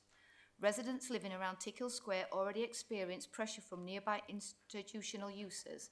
This proposal would further intensify activity on a constrained access with additional noise, vehicle movements and general activity at unsociable hours. Although the officer report concludes that parking provision is adequate on paper, this does not reflect current conditions on the ground. As ward councillor, I can confirm that the car park serving this site and the wider campus is already frequently at or near full capacity, particularly during the daytime and around staff changeover periods. In addition to the parking pressure, there is an existing and well-known issue with the car park being used as a pedestrian thoroughfare by staff moving between buildings across the wider site, rather than solely as a parking area for this building. This increases pedestrian movement within the car park at peak times, alongside vehicle movements associated with shift changes. With the introduction of supported living use for young adults with complex needs, this pattern of movement raises serious safeguarding and safety concerns, particularly where vehicles, staff, visitors and residents are all sharing the same constrained space. This is not adequately addressed in the transport assessment or the officer report. When the car park is close to capacity, as it regularly is, any additional demand results in overspill parking on Tickhill Square, a narrow residential street with limited visibility and pedestrian activity. The assessment focuses on numbers of spaces but does not sufficiently consider the frequency, overlap and interaction of movements, which is critical in judging highway safety. In my view, the proposal does not robustly meet the test set out in paragraph 116 of the NPPF. This site forms part of a wider campus of specialist provision. While each application may appear acceptable in isolation, members must consider whether the area is reaching a cumulative tipping point where the balance between residential use and institutional activity is being eroded. Local plan policies 10 and 44 require developments to protect residential character and living conditions. Residents' concerns reflect the incremental intensification already experienced in this part of Denby Main, rather than opposition to any single use in principle. Policy 47 requires developments to create safe and secure places, not only for occupants but for the wider community.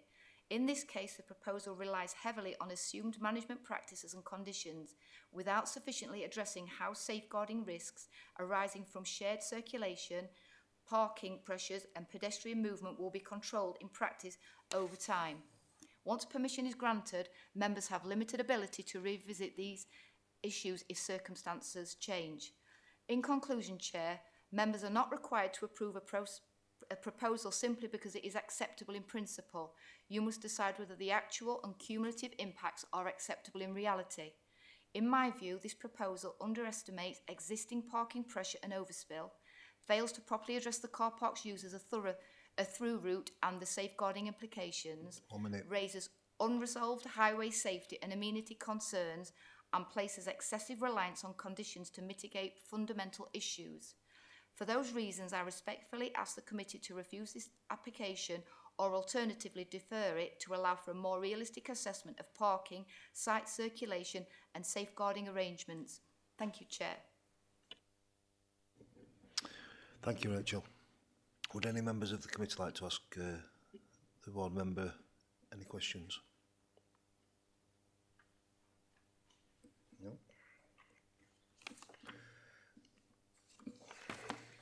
So, you got this. So would any members... oh, sorry, we've got the applicant. We've received a request to speak from Mr Paul Jacook, ADG Architects Agent, and Mr David Maynard, the Hesley Group applicant, in support of the application. This is now your opportunity to address the committee for up to 5 minutes collectively. Please press the large red button to speak, and when you're ready to go, you'll have 5 minutes. I'll give you a minute warning if you're going to overrun. Thank you. Chair, members of the committee, this application seeks permission to change the use of a former residential care home to 8 self-contained supported living apartments for young adults aged between 18 and 25. Members will note from the officer's report that the principle of the residential use is firmly established. The site lies within a residential policy area. The proposal falls squarely within the use of Class 3B. It's not a house of multiple occupation, nor is it an institutional use. It comprises of 8 individual self-contained dwellings fully compliant with local planning policy. I'd like to begin by setting the baseline position because it's central to understand the weight that should be given to objection. As it stands, the building already benefits from a lawful consent that operates a 12-bed C2 residential care home. The use could recommence without any further planning approval involved, including shared facilities, communal spaces, high staffing levels and a greater intensity of daily activity, as is. What is proposed today, in planning terms, is clearly a material reduction in the intensity. The proposal limits occupation to just 8 residents, each living independently with their own apartment. From an amenity and a management position, this represents a quieter, more practical and predictable and more controllable area for residential use than the lawful fallback position.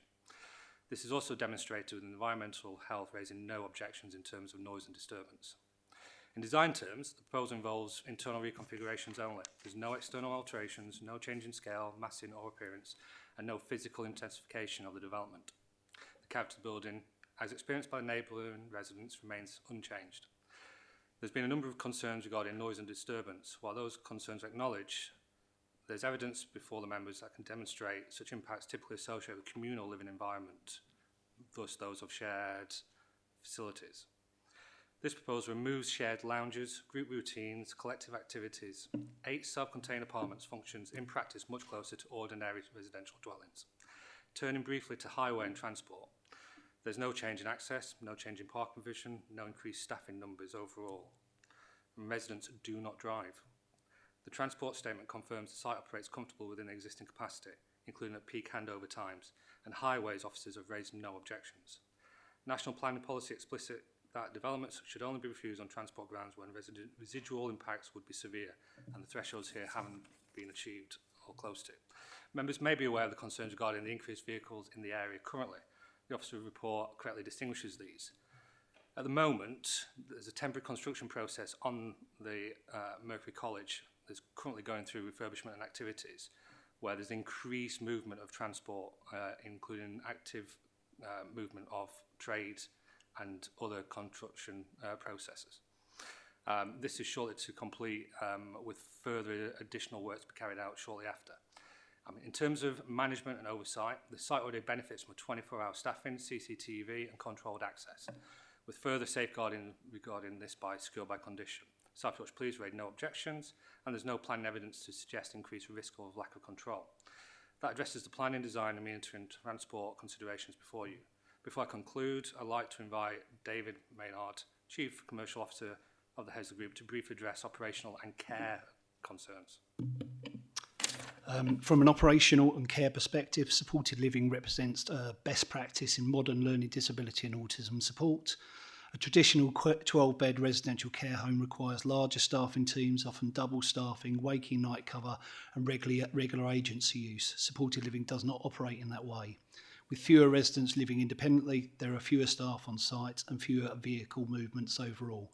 Most importantly, individual apartments significantly reduce the noise and disturbance. Shared environments are where issues tend to arise. The model avoids that entirely, creating a calmer environment for residents and better outcomes for neighbours.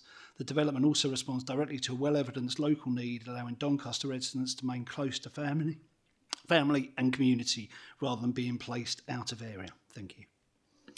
Members are therefore asked before to support the proposal that reduces the intensity of the already lawful use, and this will be obviously after the construction on Mercury College is complete, raises no technical objections, results in no external visual change, causes no material transport impact, and brings a vacant building back into safe, managed and beneficial use. Thank you for your time. Thank you, Chair. Thank you for that. Looking to committee, would anybody like to ask any questions of the applicant? Bob? Yeah, just looking at the staffing, I'm looking at the shifts. It seem quite odd shifts, so unless I'm reading that wrong, there could be up to 16 members of staff at one time on site.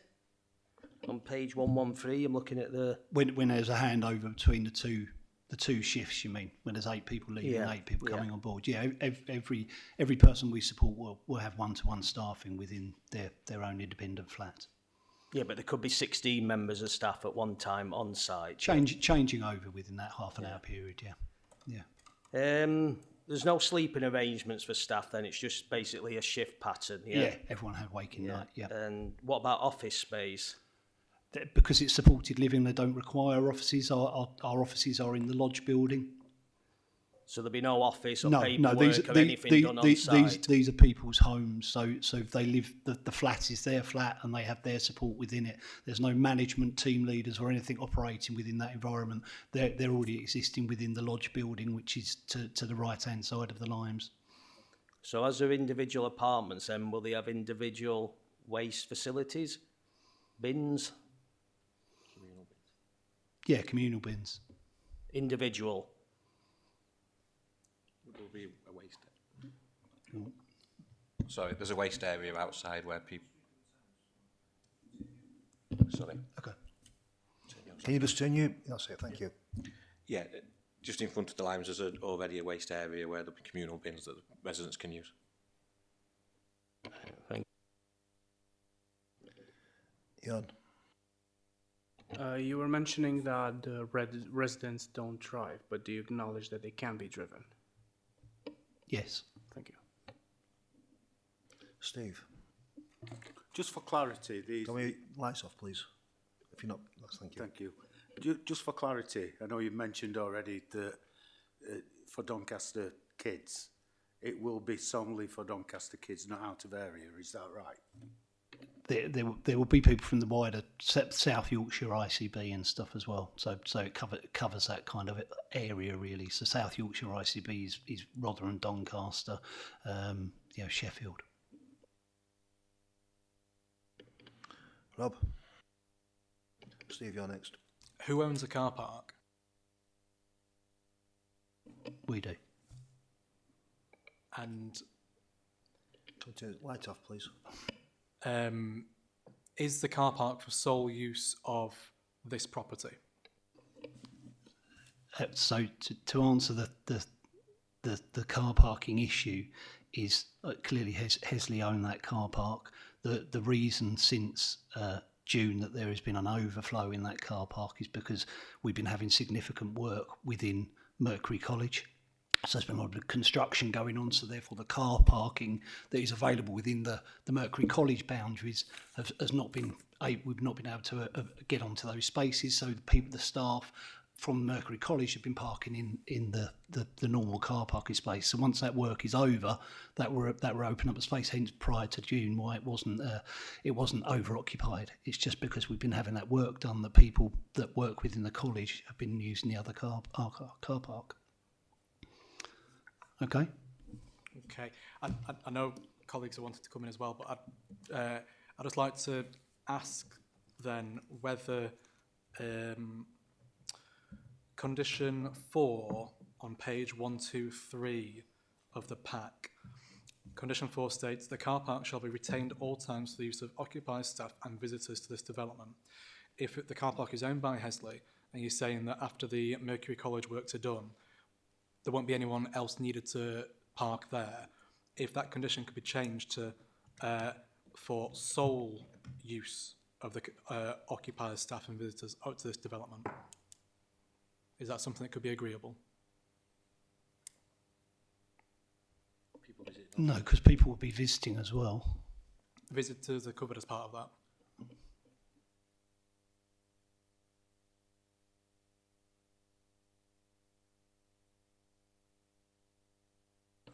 There's just concern regarding control in terms of people are visiting the college and it's policing that control in terms of they may visit and may use that space. The current numbers on site in total are circa 60. The available need for the Lime building is 16. The staffing levels that are permanent members of staff are 25. Therefore, the remaining is visitors and overflow. At the moment, there's a 30% loss of space due to construction, and that's currently over the next several months. So there is pressure there. Whether it can be conditioned, I'm not sure how we can police it fully. If the applicant's saying, lights please, this car park is more than sufficient for the residents, the staff, any changeover visitors, then say that in the application, the conditions, because otherwise you're leaving it open to then be used by absolutely anyone. It's going to overflow and it's going to impact residents. Do you understand where I'm coming at with this? So if that is agreeable, and if the applicant's position is the car park isn't for anyone else to use ordinarily, then we can pull that in here.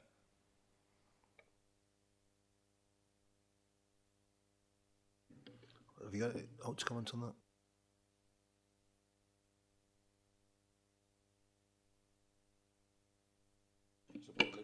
So in principle, it's primary for the Limes and supported living, and obviously there's a lodge where you've got additional staff. And so this car park isn't for this development, if it's primarily for the Limes. So the Limes is the development. The Limes are the development. So sorry, it's with the changes of names. So the car park is for the Old Limes, which is this development. The Old Limes is part of our supported living offering. The lodge is next door, where there's 5 or 6 permanent staff. There is capacity within the car park for the lodge, the Old Limes and visitors.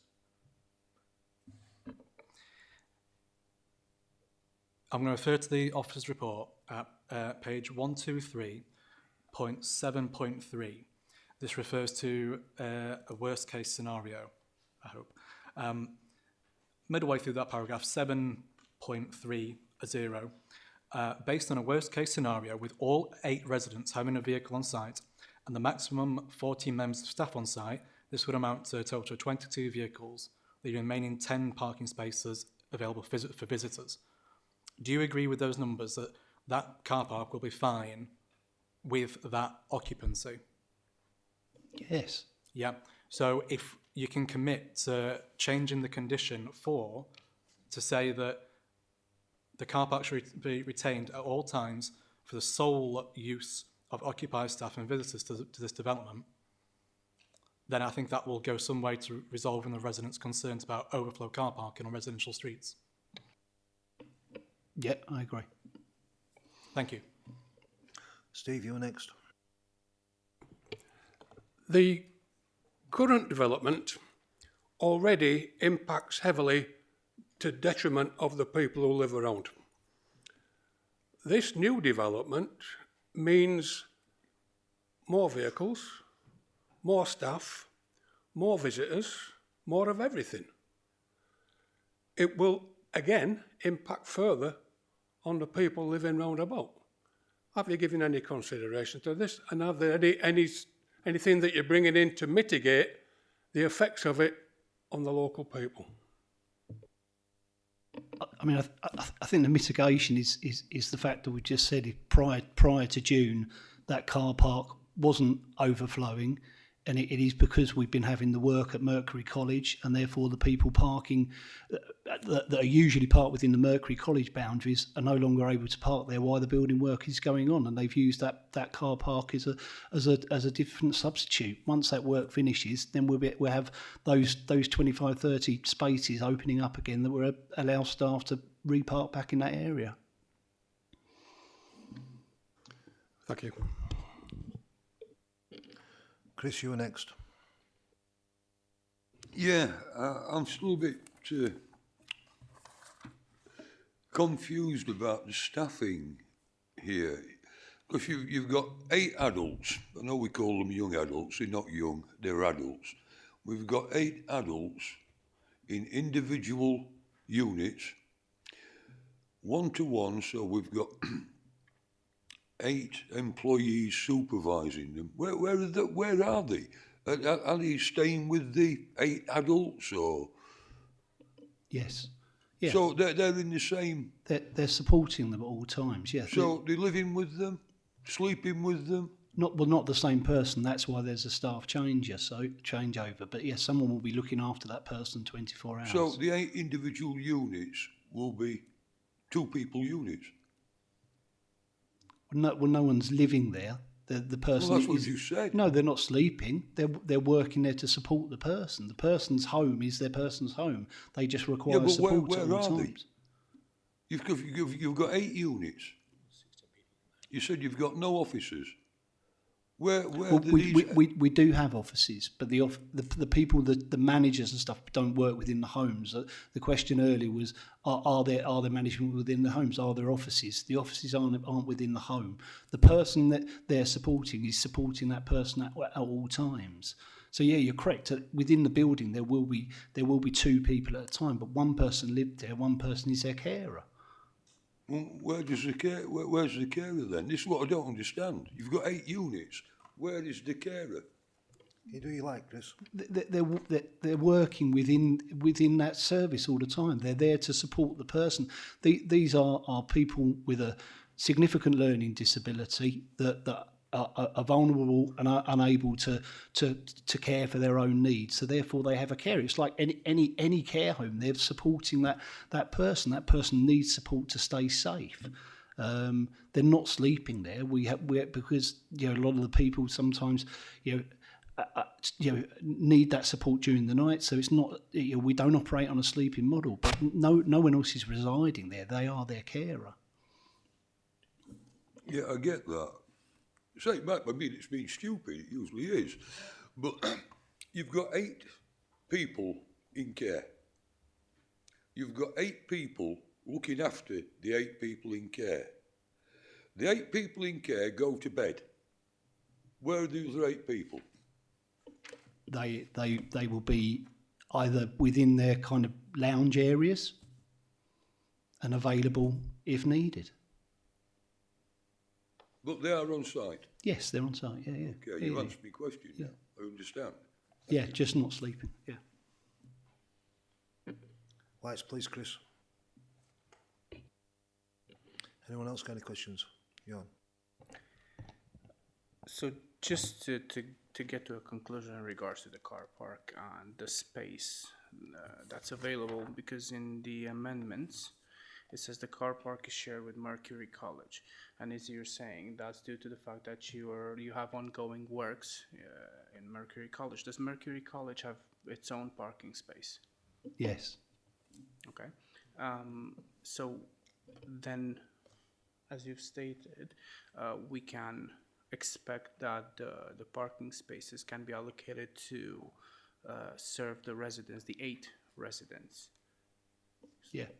Okay, because there's an easy way to police that. can use a fob, you can use an entry card and so on. And that way you can make sure that there's no issue with the parking in the area, and it's not going to affect the residents as much. And just to get this straight, you have 8 residents that can be driven, that might have specialized vehicles for themselves. So that could be potentially 8 parking spaces already allocated to them, plus their carriers that come in their work vehicles, and they park there as well. And that means another additional 16 parking spaces at the change of shifts, fair enough. But still, that implies that you have 8 residents with specialized vehicles plus 8 carriers, because the carriers will have to drive, because they're not going to drive to your offices and then walk to the residential. I mean, these are obviously people that are coming as students of the college as well, and part of their preparing for adulthood is using public transport and having support. So again, the need for the one-to-one support is to be able to use those community facilities. Where, you know, the whole point of Mercury College and the Limes in partnership is really to prepare people better for adulthood. That, you know, some of these people will be coming out of specialist learning disability schools and stuff, and this is about opening up their world and using more community facilities, hence the need for the continued one-to-one support. So, you know, vehicles aren't their own individual vehicles aren't necessarily a thing. It's more about public transport and using those, hence the need for local bus stops, train stations, etc. I did read into that, and I'm thinking that's the ideal, but the reality is that it could be. We could have specialized vehicles for various residents. So in a worst case scenario, if we are to use a worst case scenario, you could have 8 specialized vehicles in addition to the carriers' vehicles. But that's I think I've come to a conclusion on that one. When it comes to the lodge, though, I'm not really getting the lodge. What does the lodge have to do with So that? when you are a supported living provider, rather than a residential care one, you have to have a registered supported living office. So therefore, as per the question earlier, people's homes don't have offices within them. So the lodge is down as the registered place for supported living. Therefore, when CQC come to do an inspection, they don't go into people's homes necessarily. They go and look at files and stuff within the registered offices, which is the lodge. I understand. Thank you. Anyone else got to add? Do the officers wish to clarify any matters of fact prior to the members going to debate? Just very quickly from me, Chair, just to reiterate what we've been discussing already, that this site does have an extant planning permission for a C2 use for a residential care home. That use could start operating tomorrow. You wouldn't need any further planning permissions. And obviously the car park as is would accommodate that without any mechanism for control as to who would be using that in connection with the care home. Having said that, if members consider that condition 4 needs to be changed to make specific reference to sole use of occupiers, staff and visitors related to this development in question, then that's something that we can amend, provided you're satisfied that that meets the tests of being necessary to make this development acceptable in planning terms within that wider context of the extant C2 use and the lack of control on the car park as it currently stands. Thank you, Chair. Chair, just a point of clarification from me.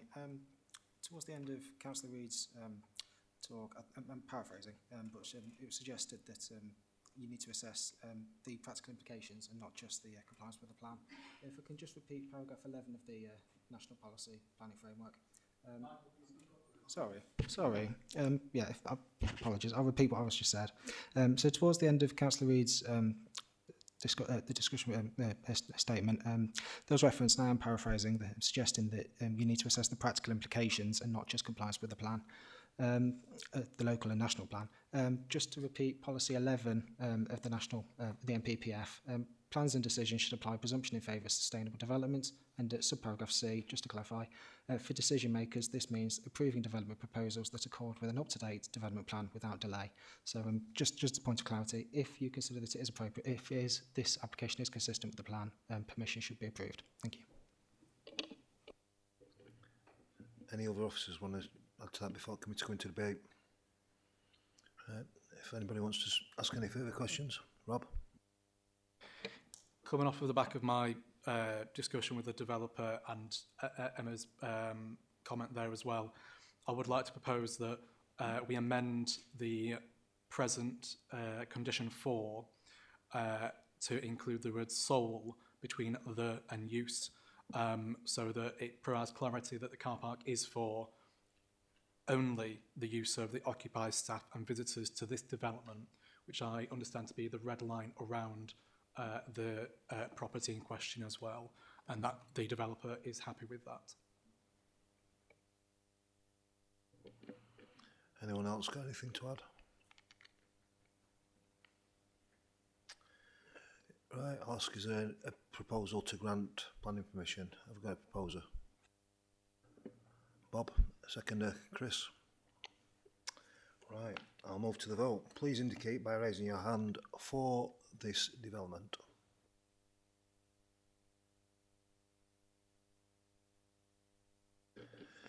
Eight, 4, and that means everybody else has not voted on this one. So I'll confirm that the planning application has been approved. Thank you.